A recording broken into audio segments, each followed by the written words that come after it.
They have special teams guys here with suppressors on their weapons. Like silencers. Yeah, we should not have why are you having silencers? These are just protesters. So they're doing things that their leadership is making decisions that are to instigate these people, and it's wrong. I was crying like 10 minutes ago because this is just sad. Like, what is going on anymore? It's bad. What is going on? God, if I know. They're taking people who are innocent and have families and lives, and even if they aren't citizens, they still deserve like humanity.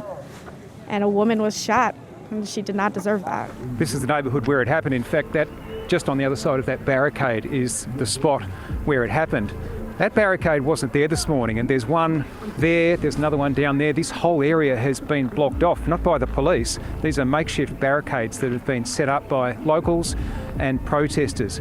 Now, this is just 4 blocks from the place 5 years ago where George Floyd, another Minnesota resident, was murdered by a police officer. The protests today haven't been anywhere near as big, but it certainly feels like it's just as tense, and we don't feel very welcome here at all. And you can see that sign there. It says, "Hey, press, you're pointing the cameras at the wrong people.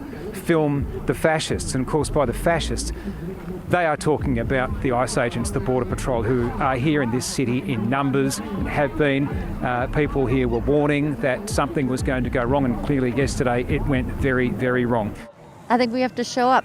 We have to show up for our neighbors and our friends and the people we care about that live right next door to us or work with us, and show them that we care, that we're here with them, and we're all one people. Shame! Shame! Shame! Shame! Shame!